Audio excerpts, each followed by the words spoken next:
বন্ধুরা, welcome to বাবিস kitchen. কয়েকটা শিম কিছুদিন ধরে পড়েছিল, তো কি করব ভেবে না পেয়ে তো ভাবলাম শিমগুলোকে একটুখানি কুকারে দিয়ে একটা সিটি দিয়ে নিই। দেখি শিমগুলো দিয়ে কি করা যায়। একটুখানি সেদ্ধ করে নিয়েছি বন্ধুরা। এবার এই শিমগুলো দিয়ে কি করব চলুন আপনাদের সাথে শেয়ার করি রেসিপিটা। এটা গরম ভাতের সাথে দারুণ লাগবে, জাস্ট ফাটাফাটি। তো এই সেদ্ধ শিমগুলো দিয়ে একটা রেসিপি বানিয়ে ফেলি, চলুন। সেদ্ধ করা শিমগুলো একটা মিক্সির জারে নিয়ে নিয়েছি। এটার মধ্যে আমরা দেব 3টে কাঁচা লঙ্কা, 6টা-7টা মতো রসুন দেব,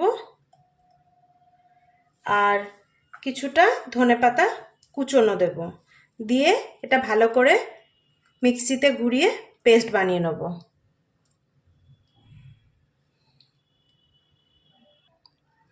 দেখুন সুন্দর একটা পেস্ট তৈরি হয়ে গেছে। এর মধ্যে শিম আছে, ধনেপাতা আছে, কাঁচা লঙ্কা আছে, রসুন আছে, সব কিছু একেবারে একসাথে বেটে নিয়েছি। ধনেপাতাটা দিলাম একটুখানি, শিমের তো নিজস্ব কোনো গন্ধ বা কিছু টেস্ট সেরকম নেই। ধনেপাতাটা দিলে এর ফ্লেভারটা একটুখানি ভালো আসবে, খেতে গেলে ভালো লাগবে।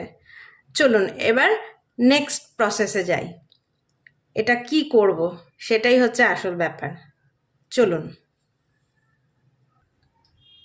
কড়াইতে তেল চাপিয়ে দিয়েছি। এবার কড়াইয়ের তেলটা গরম হলে এর মধ্যে কালো জিরে ফোড়ন দিয়ে দেবো। কিছুটা কালো জিরে ফোড়নে দিয়ে দেবো। ফোড়নটা যেই হয়ে যাবে তার মধ্যে এবার এই বাটা শিমটা আমরা দিয়ে দেবো। ফোড়নটা হয়ে গেলে এর মধ্যে এবার এই বাটা শিম, ধনেপাতা, কাঁচা লঙ্কা, রসুন দিয়ে যে বাটা পেস্টটা আছে সেটা আমরা দিয়ে দেবো।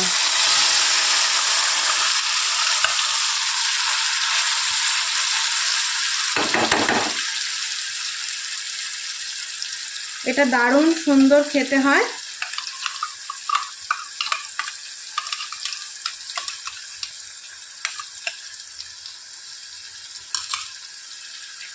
এটা দারুণ সুন্দর খেতে হয়, গরম ভাতের সাথে ভীষণ ভালো লাগে।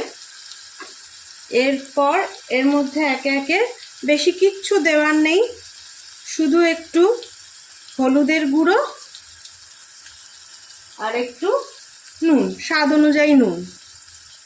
যে পরিমাণ জিনিসটা রয়েছে সেই পরিমাণ অনুযায়ী নুনটা দিতে হবে।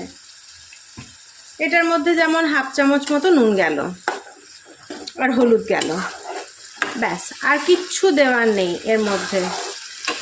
এটা এবার কষিয়ে কষিয়ে একদম শুকনো করে নিতে হবে। এটা জলটা মরে গেলেই, শুকনো শুকনো হয়ে গেলেই একদম খাবার জন্য রেডি।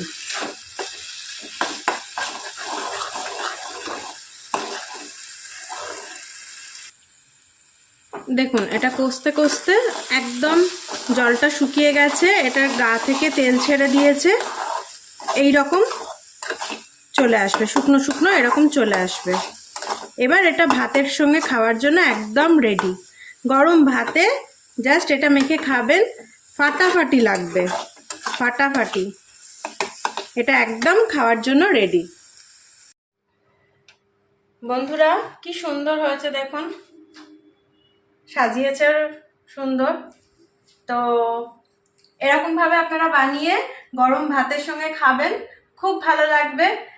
রেসিপিটা পছন্দ হলে কমেন্ট করবেন, সাবস্ক্রাইব করবেন অ্যান্ড লাইক দেবেন, শেয়ার করবেন। ভালো থাকবেন বন্ধুরা, টাটা।